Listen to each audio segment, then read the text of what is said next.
சென்னை வானகரத்தில் உள்ள ஸ்ரீவாரி திருமண மண்டபத்தில் கழக செயற்குழு மற்றும் பொதுக்குழு கூட்ட பணிகளுக்கான கால்கோள் விழா சிறப்பாக நடைபெற்றது. ஆண்டுதோறும் கழகத்தின் செயற்குழு மற்றும் பொதுக்குழு கூட்டம் வானகரத்தில் உள்ள தனியார் திருமண மண்டபத்தில் நடைபெறுவது வழக்கம்.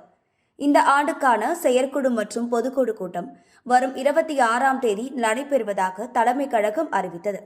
இந்நிலையில் பொதுக்குழுவிற்கான ஆயுத்த பணிகள் மேற்கொள்வதற்கான கால்கோள் விழா ஸ்ரீவாரி திருமண மண்டப வளாகத்தில் இன்று நடைபெற்றது.